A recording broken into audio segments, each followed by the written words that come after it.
Ladies and gentlemen, this is David Mirikitani with Mark Ostrander. We are weighing in, brought to you by USA Wrestling, the national governing body for wrestling in the United States, and by Nike Wrestling. Go to athleteps.com for all of your Nike and USA Wrestling branded gear.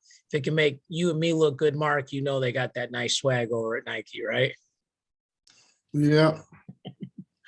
So, lots to cover. First of all, Grant Turner is not with us. He is on his way to the multi-divisional national duels, which we're going to talk about. Good luck to all those teams. You and I have coached in those when we were in junior college. One of the highlights of my coaching career was literally coaching alongside the Division I duels at the same time. I don't know if that will ever happen again. That was back at the UNI Dome. Yep. But super cool experience. So good luck to Grandview, to Life University, where all the schools at all the different levels, and we'll probably touch on that beat later. I think where some of the biggest stories came out this week, Mark, Iowa City, Iowa. And I was pretty excited on New Year's Day. I had an interview with Gabe and Phil Arnold to announce where Gabe was going to school. We don't break those stories that often on USA Wrestling, on Matt Chatter weighing in. It was an honor that they chose to do it on my podcast. I've known that family a long time. It was really fun. I know you watched it. And for about 45 minutes, that was the biggest story in wrestling. And then just in case, you start to get cocky and think you're doing things a little well. And then the humble pie comes in. On a serious note, Spencer Lee is going to have surgery on both ACLs, both knees. And then the fake story comes out that Kemmer is going to be out for the year. Yeah. You're an Iowa guy. You're, to be fair and transparent, you're an Iowa fan. Yep. You grew up there. I know, you root for everybody, but those are the people you root for. Your son's a big Iowa fan. Half our fantasy football league. And by the way, congratulations, Mark, back-to-back titles. Well done, sir. Congratulations. Thank you, David. You're the only guy I know that could have Antonio Brown in the starting lineup and still win the title. So way to go. But back to Iowa, Gabe Arnold, Spencer Lee, Kemmer, non-story. Thoughts on any and all of that? Let's start with Spencer. I feel bad for him. I think he's doing the right thing. I think the University of Iowa is doing the right thing by giving him a chance to win 4 national titles. I don't think that he could have won the bracket, and I hate saying that, with no ACLs this year. The competition has just got that much better, and I think he's in a lot of pain when he's trying to do this. It didn't heal the way he'd hoped the first one did, and then I think he tweaked the other one, and so both knees were swollen after every time he worked out or every time he had a match. So he was sore all the time. And that's no way to try to, finish out your career in college, obviously. So he's going to take a year off. Hopefully he'll be back next year. I heard there's rumors that he could use a medical for this year, David, and then possibly still use a redshirt year the following year.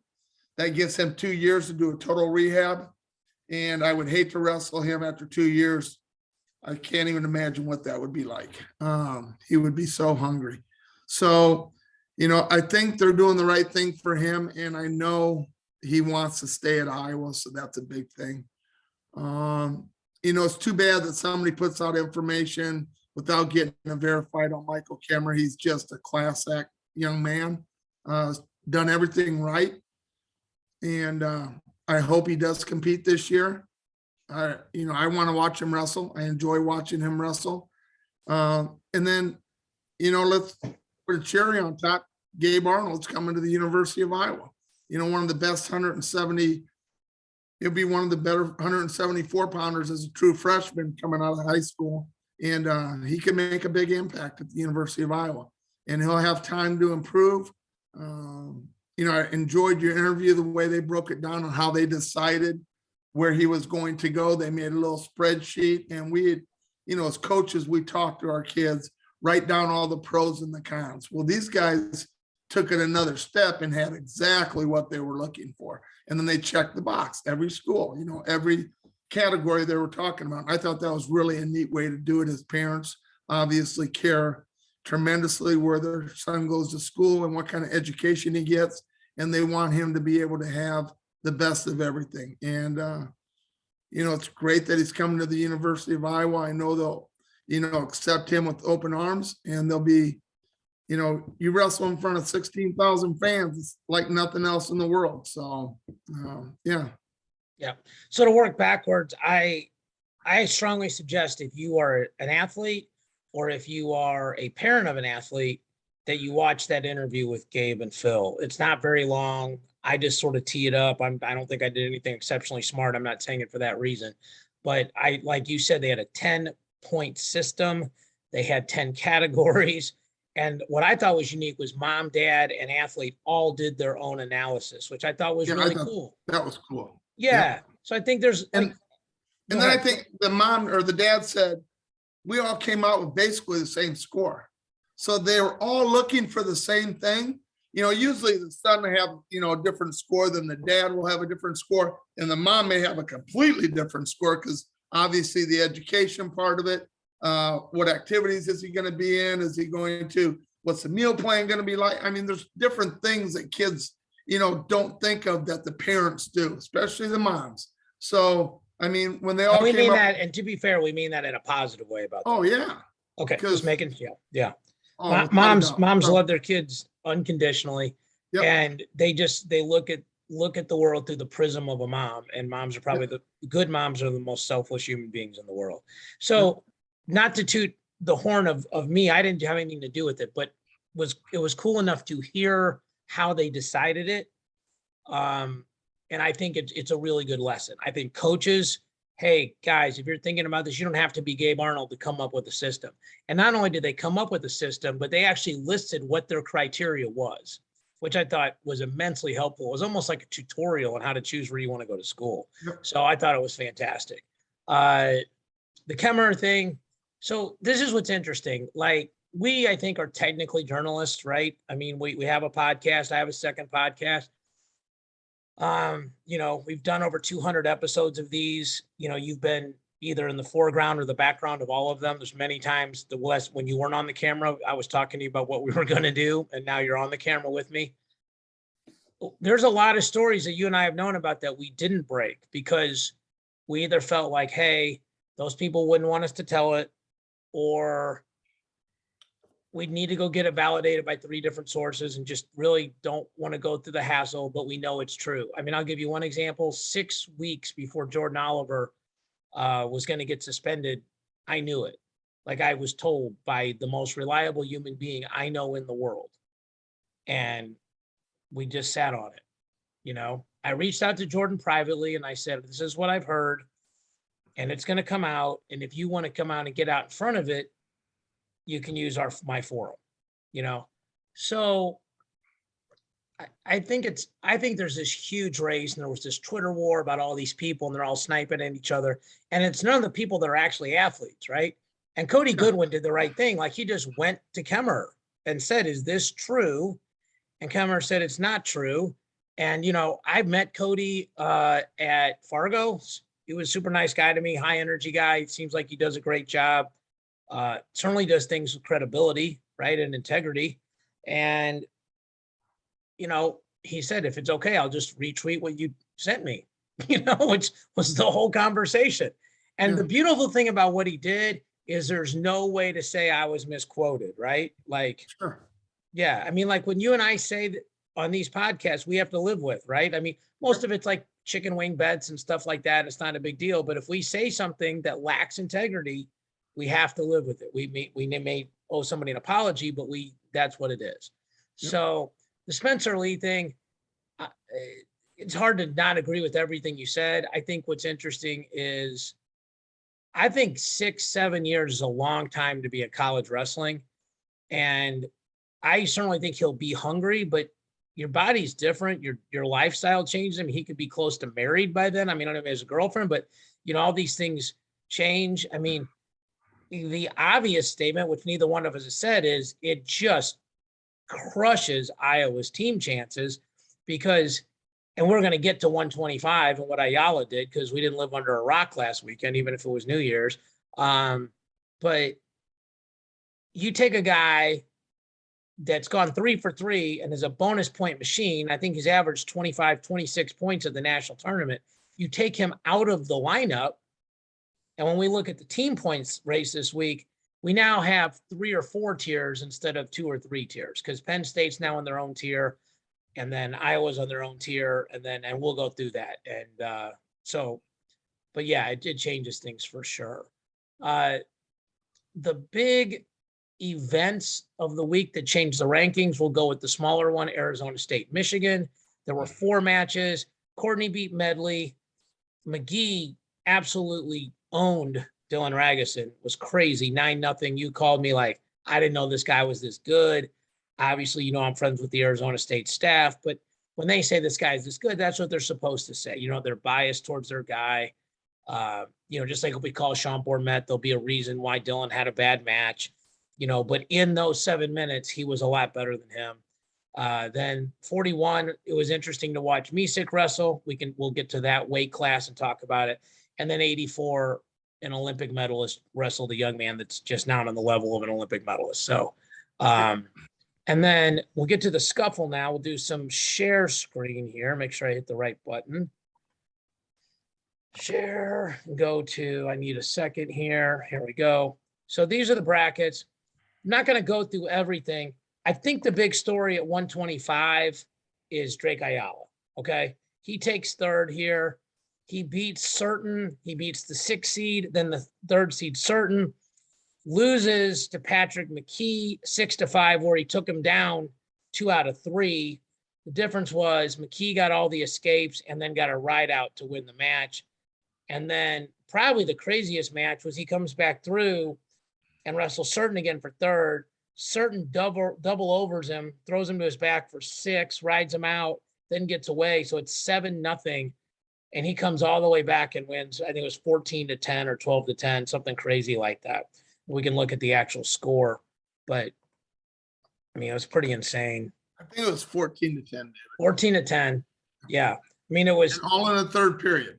Scored 14 points in the 3rd period. I guess. Was, I don't know. We talked about that. If not, maybe he had 1 takedown in the 2nd period. But I mean, and Certain is a guy that the previous matches beat Fabian Gutierrez and dang near tech fall Diakomahalis. So you and I have talked about this off the air. And when there's 2 of us, it's a lot easier to ping pong. This is my thought. If Spencer Lee's not going to wrestle, and there's a chance he's going to wrestle next year, you wrestle Drake Ayala now. Certain was ranked 12th, give or take, going into the weekend. That's the blood round. Okay. And yep. And Mark, you wrestled in college. I wrestled in college. I was at Iowa State. When you're a redshirt, they don't put a lot of time into you. They don't ignore you, but they're concentrating on the guys who are going to score points. He's doing this well without all the focus. He's got to get better on bottom. I mean, I don't think that's like some amazing critiquing we're doing, but he's right there, dude. Like, I mean, he's at worst round of 16. And if you want to have any chance of winning it, you've got to wrestle him. He's definitely better than Ibarra. And, you know, you said, well, we don't know who wins in a wrestle off. I'm like, who cares? Who cares who wins in a wrestle off? Like, Ibarra lost to Terakina from Iowa State, and there's no way that Iowa State kid would have taken 3rd in this bracket. Like, he's not beating Certain. He's not beating Smith from Appalachian State. He's not going 6-5 with Patrick McKee. Like, you got to wrestle this guy, right? Yes and no. I guess I'm under the assumption I don't know what's going on in the room. Ybarra is 5-1, David. I know he's got a loss to Iowa State. That was a big event. I'm just not sure yet. I know Tom and Terry. I know they're going to make the right decision. Would I love to see Drake Ayala wrestle for Iowa this year? Yeah, I'm a Fort Dodge guy. Drake's from Fort Dodge, obviously. But until those 2, you know, I think they're going to do it in the room. And we had talked about this earlier today, David. We talked about the Minnesota duel, which is coming up, and we're going to talk about it. Do you put Drake Ayala out there against? Let's not talk. No, we're just okay. I don't know. I can't. He's got to wrestle. If you want to win nationals, he's got to wrestle. If you want to win nationals, he has to wrestle. Like, you have to believe he's your better chance of placing. Ibarra is not going to place, and Ayala can. Ayala's high school credentials are as good as the 8th place guy coming out. I know that doesn't mean anything. Guys are in different stages of their career, but he's a winner. He doesn't gas. Okay. And they start sinking some time into him. They're not a bad lightweight school to go to. They tend to do pretty well with light guys. So I think, and I have no issues with you saying that he could be an All-American. I truly believe he could be. yeah, I mean, if we go to the rankings, okay. So here's the rankings. So right now, Suriano, I mean, and who knows if Suriano's even going to wrestle? I think he came back to wrestle Spencer, but it's Suriano, Gloria Rougeau, Courtney Cardinal, Barnett, Schroeder, Master Giovanni, Patrick McKee. He went 1 point with Patrick McKee. Yep. Like, I mean, Drew Hildebrandt, he's kind of a wild card. Lamont placed last year. You know, he wrestled with Teskey in high school, obviously, right? Yep. So shout out to Fort Dodge, shout out to Bobby T and Tanner and those guys. They got 2 guys that are going to be ranked in the top 15 from the same high school. Okay. But you got to look at this. He's got to wrestle. We got to keep it moving because there's a lot to get to. 133, not a lot, no big upsets. Rayvon Foley wrestled and won it. Nagao took second, where they also have Gleva there. Colin Schreiber looked good for Iowa. Crawford continues to wrestle well. Not sure what Matt Schmidt's status is, but Crawford might be the guy. 41, great matches here. Alan Hart pins Wyatt Henson. Carlson beats Kinner. Real Woods wrestles a 1 takedown match with the true freshman redshirt Ethan Miller. Alirez makes the semis. Woods and Alirez was a great match. I'm a big Alirez fan, but he's having trouble closing some of these big matches out. Same thing in the finals of Vegas against Carlson. Had a winnable match and didn't do it. Hart does what he does. He wins on top with the riding time. And then Hart gets hearted in the finals, where Real Woods rides him out, gets an escape, and gets back points. So Woods is back. He moves way up in the rankings. If we go there, 41, Woods pops in at number 6, and he's really, really close to Dylan Duncan for 5, who we haven't seen a lot of.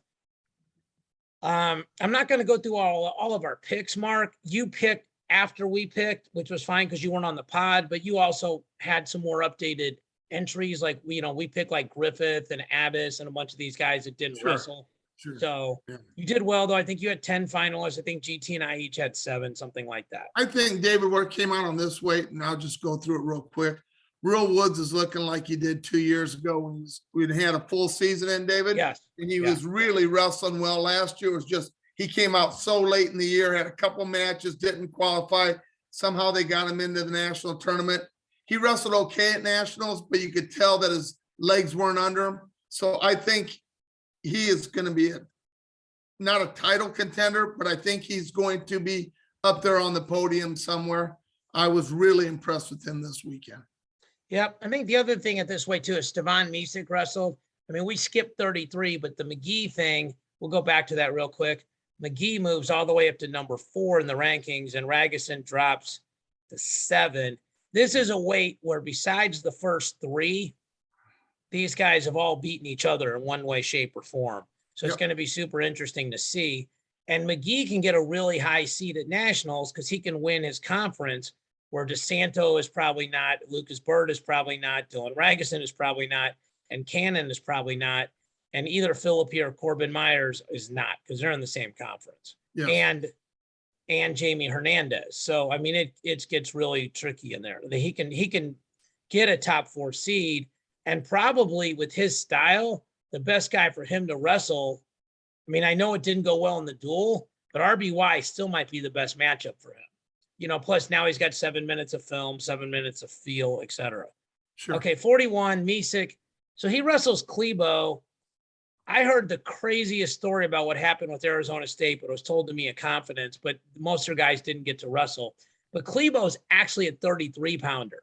And if you look at him, you look at the body size, Misic is not a big 41, which is what we thought. I mean, he went 57 kgs, which is 125.4. this summer at the Olympics in August or July, some August. So to be able to put on 16 pounds of muscles in 5 months, I mean, you'd have to be on the Conor McGregor thing that he's doing right now. And I don't think you'd want to be drug tested if you were doing that. So he's going to be small for the weight. It's super interesting on whether or not people think that's a pro or a con. I had somebody tell me, and I told this to you, one guy said, it's great for the tournament because the end of the year, he's not cutting weight and all these guys have been. And somebody else said, it's terrible for the tournament because the best guys are going to be a lot bigger and stronger than him. And that's when he's going to run into trouble. Yep. I'm 6 one way, half a dozen the other, but it's certainly an interesting philosophy. All right. So 49 here at the Scuffle. So I think really the story, I mean, Fine Silver wins. Cody Chittum, the high school kid, makes it out to the round of 12 on the front and the back, the quarters on the front, loses on the back. Victor V had a really good tournament. So he's knocking on the door there with G Feller. If anything were to happen, Oklahoma State's in good shape. And I told you about Josh Edmond. And the crazy thing about Josh Edmond is he's up a weight. He's really a 41. Next year, he's going to 41, and Mahler's coming back at 49. And him and Fine Silver had like a 9-7, 10-8 first period. And then obviously the scoring slowed way down. But he's not going to lose a 3-2 match. He goes for it too much, which is a good thing. Like, it's so much easier. And I would love your opinion on this. In my opinion, it's so much easier to coach a guy to do less than it is to try to teach him to do more. Sure. I agree. But he's got skills. He will put you from feet to back in quicker than a hiccup. So he's got some real skills, David. Yeah. Sometimes it's going to get him in trouble. And if he does it at the right times, he's going to be very successful. If he starts to push it, that's when he's going to get in trouble. Well, I think he's a little bit like Andonian at that way, right? Where they got to learn how to just pick their spots a little bit better. But the mistakes he makes are ones as a coach you can live with, right? Because they're mistakes of aggression. Yep. And you can always live with that. You can always pat that guy in the back. It's the mistakes of passivity that really you struggle with. You're like, dude, you got to do something. For us to teach you, for us to help you, you have to try something. Okay, so we go to 57. Mahler entered as a red shirt here. He makes it to the semis as the 1 seed and loses to Saudade. Franek beat JQs. Franek ends up winning the bracket. So it was a bit of a coming out party for Saudade. Franek is at 8 now. He's kind of the bottom or the top of that next tier down, where I think we kind of feel like Carr might be on tier 1, and then Deacon, Teamer, Lee, maybe Quincy Monday on tier 2. O'Connor and Rob, we feel like will probably be all Americans.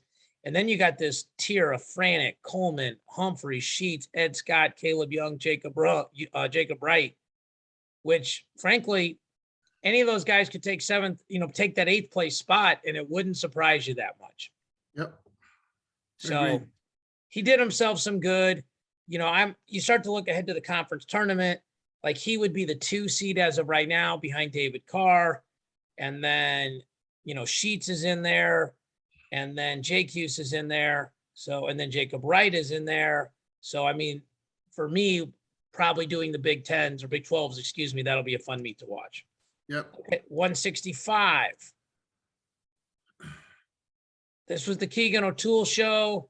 I don't know if you got a chance to watch me and GT last week, but we were foaming at the mouth about GT and Griffith, or Otoole rather, and Griffith, and we didn't get the match, obviously. Pretty chalky. Weber was the 2 seed. Peyton Hall beats him. Otoole reminds me a lot of Jason Nolf. Like, he'll just give up takedowns. He's not super physically imposing. He's not winning the match at the weigh-ins, kind of a baby-faced assassin, and will just cradle you from anywhere, and I'm very biased towards him because he did a clinic for our charity event. Could not have been a nicer, more organized, more accountable, more reliable kid. He was there 10 minutes early. He stayed 10 minutes late. That shouldn't count in seating or rankings or anything else, but as a human being, he's a class act. I just think, David, when it comes to this weight, of all the guys in this weight, that is the one guy then I'm guaranteeing you that nobody in that weight class wants to wrestle because he doesn't stop moving. Do you shoot on him? May not be a good idea. He's not going to shoot a lot on you, but he will just to get in the scramble positions. And I think he'll shoot more than you're giving him credit for. And I think he's still getting better on his offense. Like he's a little bit like Jaden Ironman was at an early age, but you're 100% right. You don't want to wrestle him. I think the worst matchup for him is Wick, because Wick's like seems like the version of him and maybe older and maybe longer and maybe a little bit stronger. But like he feels like a terrible matchup for Marinelli. Like, I don't know. I don't. And then, I mean, the matchups at this weight are insane, and we'll start talking about it. But I mean, I told you about this Dean Hamady back in November. Yep. That he's legit, and he's come from off the board, and he's up to 9th now, and he's not going anywhere. I mean, probably going to keep going up a little bit, David. Jake Wenzel was the runner-up. He's ranked 12th now. That'll tell you something. Yep. So, all right, 74 Scuffle.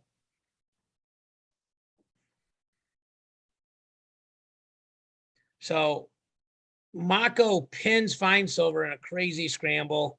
DeVos makes the finals, and DeVos wins a really controlled 1 takedown to none match over Mako. None of the big names are here, so the rankings don't really change that much. 84. So Jonathan Lowe is the 1 seed. I have to tell you a story.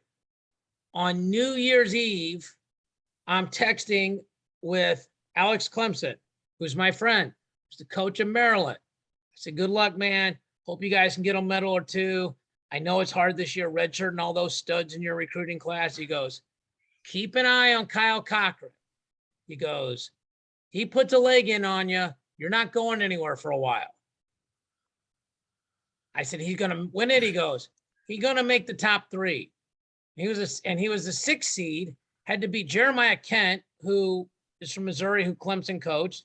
Then he has to beat Hunter Bolin, who's an All-American and built like a brick house, and then beats Jonathan Lowe, who's the opposite of Hunter Bolin. I mean, he wrestled a fast guy, a yoked guy, and a long guy back to back to back, and beat all 3 of them. So Cochran's the big mover in the rankings. He's up to 12. I mean, tied for 11th, basically, and really close to 8th when you look at the points, 10.8 to 11.8. That's one guy ranking him a little bit different, and he's right there. Yep. So did you watch any of his matches, and what'd you think? I did not get to see him wrestle. I watched the results, and then I watched his interview after he was done. And by just looking at him, I was trying to figure out who he was, to be honest with you, David. And I thought he might be like 141, 149 pounder. And then all of a sudden I see he's a 184 because they have that close shot of him. And he's talking about putting the legs in and riding the legs and stuff. And you don't think of that at 84 pounders. You think of that as a 141, 149. So it was really fun to see. He's a typical old Mizzou guy, Yep. where he's not great on his feet, doesn't generate a ton of offense, really good at scrambling, really good at passovers, really good at winning that stuff, great shape, and rides hard. So, the criteria to beat him is to get to his legs and get his feet off the ground quick. He doesn't have a ton of offense. He's like a ball control NFL team. Like if you get ahead of him, he's going to have trouble. But if he's 1-0-0-1 and it comes down to the riding, like if he can get through 3-2-2 in the 2 minutes, he got a really good chance in those 2 30-second rides for sure. So, okay, 97. I think this is one where we all pick the finals, right? Elam and Beard. Beard gets hurt. Elam looked really good. Nice bounce back from the week before where he kind of dropped a troubling match to Trumbull in Florida. So it's Elam, Beard, Caffey, Sloan. This is another interesting weight. The rankings don't change a lot here. I mean, this weight is going to be fascinating where I'm going to be at the Big 12s. Ferrari's 1, Buchanan's 3, Elam's 5, Woodley's 8. Younger Bastida's 13. I mean, those 5 of the top 13 weights. Like that's probably the one weight that's as good as the Big 12. Or as good as the Big 10, the Big 12 is. Probably better than the big. Close though, for sure, right? Yes. I mean, Yeah. so we go to heavyweight or 285. No Zach Elam. The story of the tournament was Wyatt Hendrickson. He goes fall, tech fall, major fall, beats Fernandez. If you haven't seen Fernandez wrestle, he's a legger too as a heavyweight. So he's a guy that's going to cause some problems. Like he was 0-0 with Costello, turned him for a 2, or actually turned him for 2 4s, and then picked top and wrote him out the third period. So he's tough there. I don't think the rankings changed a lot at heavyweight this week. Yeah, I mean, because none of these guys wrestled. So that's the problem. Hendrickson moves up. Yep. So again, that's going to be an issue. Iowa State, Arizona State got canceled this weekend because of contact tracing, or whatever the right term is with COVID. So that's not going to happen. One note on the Michigan Arizona State meet. I talked to a Division I coach. He told me Suriano has to sit out 5 meets, 5 dates, because he accepted prize money, which is different than NIL money, which is different than NLI. People getting all these terms mixed up. NLI is your national letter of intent. NIL is name, image, likeness, and prize money is from international tournaments. And he took that money, I believe, from the Poland Open, might have been another event. They're saying he has to pay the money back and then sit 5 dates. So the story that came out was, and I'm not sure this guy's right, but this guy was recruiting him, so he should know. But the story was, well, he hadn't enrolled in school yet. Well, school starts, I think, the 6th, which is tomorrow, or Thursday. Yes. We're recording this on Wednesday night, and the meet was the 3rd. Like, if you know you're going there, there's no reason you wouldn't have enrolled. So I tend to think this coach that told me that could be right. And if you're Michigan, you have a lot of guys that are there that are kind of there, like they talked Mass out of retirement. They talked Suriano out of retirement. I'm interested to see if Michigan keeps Ragusin at 33 and Misek at 41, or if they pull Misek down. I don't know how that'll go, and then I don't know if Suriano, if he didn't wrestle, if they would pull Ragusin down to 25. They obviously have a very serviceable 25-pounder in Medley would qualify for nationals, probably not an All-American, but would qualify. So they have good options there, but I wanted to bring that up. So we kind of went through the individual rankings. There weren't a ton of changes, Mark, besides what, we covered with those meets, but the team rankings change. So you put together 2 of these. Intermat came out at the last minute, so I added them in for you, boss. Okay. So Penn State average 109.5, Iowa 86, Michigan 73 and change, Arizona State and Oklahoma State neck and neck at 65 and 64. And then you have this whole huge group between basically 47 and 36. Cornell, NC State, Ohio State, Nebraska, Minnesota, Northwestern, Missouri, and Virginia Tech. So when you see those things, so these were our preseason picks. Mark had in order Iowa, Penn State, Oklahoma State, Michigan, Nebraska. GT had Iowa, Penn State, Michigan, Oklahoma State, Missouri. I had Penn State, Iowa, Oklahoma State, Arizona State, Cornell. So we're all looking pretty good. We didn't expect Spencer to have double knee surgery in January, so I'm going to live by that. So here's one thing I do notice here, David, and I think people that are looking at this have to understand. Win Magazine, Intermat does not have Suriano in their lineup yet. Flow has them ranked number 1. You add 20 points to those 2, Iowa and Michigan are neck and neck. If not, Michigan's a little bit above them. Are you sure that? Let me look at their. I know Flow does, but I know some of the other ones do not. Well, we're going to look. Okay. Win has them. Win has them at 2. Okay. So to go to the team rankings, the win rankings would not be adjusted. Okay. Did Intermat have him? No. Okay. So if you bump, and I don't know that they would put him at 1, but he's going to be 1, 2, or 3. So if you add somewhere between 13 and 20 points, and then do that over the average, that's somewhere between a 4.5 to 7 point change. So they're going But we to. had talked earlier today, David, about Penn State's on their own tier. Then it looks like Iowa and Michigan are on their own tier. And I still think that's true, even though we don't have it on the sheet right now. That's probably why. And then I think Arizona State, Oklahoma State are nip and tuck at each other also, 65.17 to 64. And then you got like a, 12 to 14 point drop after that. So, that's kind of what we're looking at right now. Yeah, really a 17 point drop to Cornell.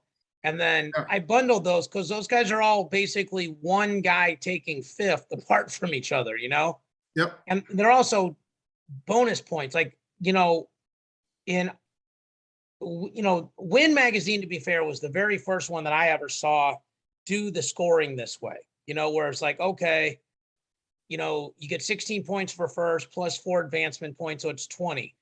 But you can't count bonus. Like I've seen people project it, but I mean, it actually goofs things up. Like it's better to just say no bonus and then see which teams you think bonus more. Yep. So, but the interesting thing is this, right? Like if you go through it, Penn State's pretty much got all their guys in there now, right?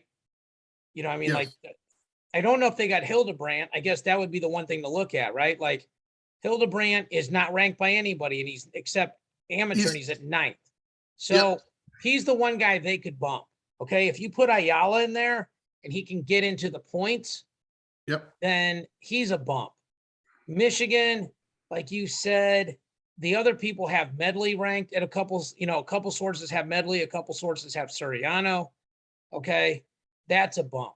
But a couple of these teams have guys ranked like really realistically as high as they're going to get, right? Like Penn State's got 4 guys ranked number 1 and another guy ranked number 2. Well, I mean, it's going to be hard to do with those 5 guys to do a lot better than that, Yep. So, I mean, Arizona State's got the most interesting team, I think, in terms of movement, because they don't have anybody ranked in the top 2. Like they don't have a finalist. You're right. So I'm not saying they've got a bunch of guys that can make finalists, but Courtney's pretty good. He took 2nd, Teamer took 3rd last year. So Colton Schultz could get a really good seed. And we've talked about this before. The one weight now that's the most critical in the entire country to be in the bottom half of the bracket is 285. Oh, without a doubt. And I was really hoping to see that match, obviously, this weekend, but it just didn't happen because that was going to be, I think that would have been the marquee match of the whole thing. Him and Paris? Paris and Schultz. Yeah, that would, without a doubt. So, yeah, 2 highest ranked guys, right? If Soriano would have wrestled, then I would have said probably it's between those 2, but I still think I would have taken heavyweight because that intrigued me more because I think Soriano is just a little bit better where he's at wrestling wise. But it's hard to say though, because Courtney worked out with him, right? So you just don't know. Yep. Because he was down there at ASU. We missed a ton of great matches there, right? We missed 25. We missed 57. We missed 65. We missed 97, right? And then 285. So, I mean, those stunk that we didn't get those matches. Yep. So, I think maybe the last thing to talk about, and we just talked about this briefly, we got, let's see, probably about 10 minutes left, is just the importance of the portal. Okay. So like when you look at these teams, like if you look at Penn State, where's Penn State without Max Dean and Hildebrandt, right? Yeah. Well, they're pretty good because Beard to me is still a top 7-8 guy. I mean, yeah, but Max Dean's 2. He is 2. So when you're looking at the points, right? Yeah. They're not dropping from 2nd place points to garbage. They're dropping from 2nd to, I mean, he was losing to Rocky Elam, Beard was, so the best he could be is 6th, right? Yeah. Yep. And obviously they had no points at 25, and they're going to add some with Hildebrandt, right? Yep. Then you look at Iowa, you got DeSanto, you got Jaden. I mean, those are huge point differentials, right? Yep. You know, Michigan's got Suriano and Brucky. So those are big portal guys. I don't know that Arizona State off the top of my head has anybody that came over in the portal. 49 pounder. Oh, Parco. Yeah. Yeah. Returning Absolutely All-American. Yeah, Yeah, that's that was a big get for them. It was a huge get for them. And Yep. Oklahoma State obviously has oh God, who's the kid? Oh, Gear from Edinburgh. Yeah. Yep. So, you know, and think about, I mean, like Cornell's good, but like imagine if Max Dean is on Cornell's team, right? Yeah. You know, like, you know, there's a, you know, like the Fresno. Oh, and also Arizona State's got McGee. He's an Old Dominion transfer. Now they got these guys from programs where they went out of business, so to speak, you know? Yes. But the portal is still what the portal is. And it just changes the balance of everything, you know? So, I mean, this is where, like, I talked to one coach and he was recruiting a kid and he goes, well, I need this weight. I'm just going to wait for the portal. You know, like that's the first thing I think these guys check every morning, you know? So, all right. David, wasn't Misek at Northwestern? Yes. Yeah. He transferred to Michigan. Yeah, you're right. And he was number one seed at the Olympics. So, I mean, it's you just never know what you're going to get. Yeah. So conference schedule starts in the Big Ten this weekend. And then we can also, let's get into these national duels. So these are the women's divisions, the brackets, NCAA women's.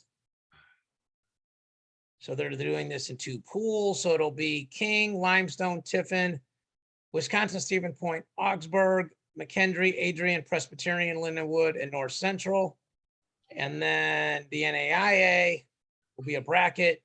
Campbellsville will move us over here where people can see this. Campbellsville, Missouri Valley, Indiana Tech, Moab, Grandview got a bye. Iowa Wesleyan, Texas Wesleyan, Southern Oregon, Bruton Parker, Cumberland's, Baker, Providence, and Life. So be a lot of good wrestling to watch there. That's a good bracket, David. It is.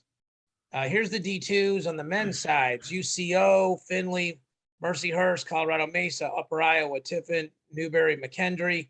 UCO is the 1 seed there. McKendree's the 4. Kearney's the 3 seed. St. Cloud is the 2 seed. I'm surprised Lindenwood's not in here. They must have been the one that fell out of the bracket. Yeah. D3s, Mount St. Joseph, Everett, RIT, Wabash, Concordia, Moorhead, Dubuque, Baldwin Wallace, North Central, down the line. Wisconsin Lacrosse is the 2. NAI is where we know this. Grandview's the 1, Reinhardt's the 4, Doane is the 3, Life is the 2. And I got to see all 4 of these schools at that Life Open. So it was really, you know, and Lindsey Wilson was there as well. And Campbellsville had guys there as well.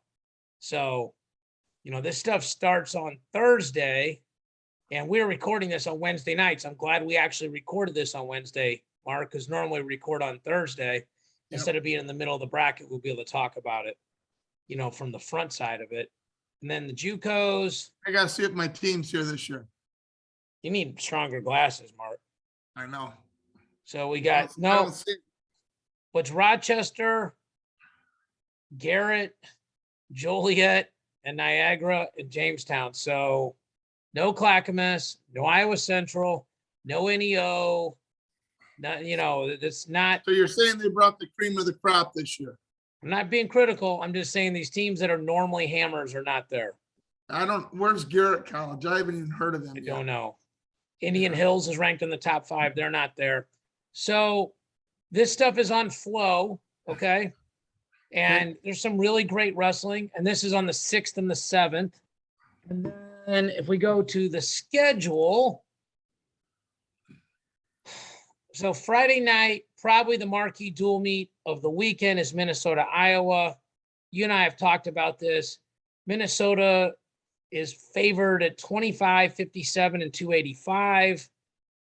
Reasonably, they could win 49 without being too much of an upset. They've got to win the 3 that they're favored at, and they got to steal 2 more matches. And feels like it's going to be really hard. Maybe Salazar or Foy at 74, 84 because they're big underdogs versus DeSanto, versus Ironman, versus Young, versus Marinelli, versus Warner, and well, I would say versus Cassiope, but obviously they're a huge favorite there. So that duel's at 8 o'clock on Big Ten Network. And you got a ton of good individual matchups here, like Hamity will wrestle Deacon in the Northwestern Wisconsin duel. I mean, like Indiana Rutgers will be good at 174. Purdue and Nebraska will be good at 157. You know, this is the stuff when you and I were doing the rankings where you just start going through and seeing where the upsets are, right? Like Saturday morning is when you clean up everything from Friday night and on down the line. Okay, Saturday. David, before we go to Saturday, let's talk about what do you do as we got 2 minutes. Okay, what do you do as a head coach? Do you wrestle Iowa against McKee for the 3rd time in 3 weeks? Yes or no? That's a leading question. I'm going to say yes. I'm like, you get him wrestling. Get him wrestling. If he's your guy, he's your guy. You believe in him. I know you say don't. I'd say yes. But I defer to you. That's just my opinion, though. Right. Saturday, Cornell Lehigh will be some good matchups. Ohio State, Michigan State. I was going to say we'll be see Heinzelman Foley, but Foley's at 33. Sunday, Northern Iowa, Wyoming. Ooh, some good matches there. NC State, Princeton, Camacho and Glory, and then Ed Scott against Quincy Monday. Rutgers and Wisconsin should be couple good matches, couple good scraps there. Wyoming, South Dakota State, we should see Buchanan against Tanner Sloan. That should be potentially a good match. Northwestern versus Minnesota, Deacon Brayton Lee, right? Big match. Yeah. So West Virginia, Virginia Tech, Iowa State, Arizona State is canceled because of COVID. Purdue, Iowa, we'll see Kendall Coleman, Caleb Young. What is that, the 14th time they've wrestled? So I'll tell you what's interesting is if Schroeder wrestles Ayala. That will be interesting because Schroeder's really good on top, and Drake needs to be working on the bottom. But Drake's probably also better on his feet. Yes. So, okay. I think we're at 46 minutes. For GT, who's not with us, and for Mark, the fantasy football back-to-back king, I'm merely David, and we will talk to you all next week. Thank you for watching.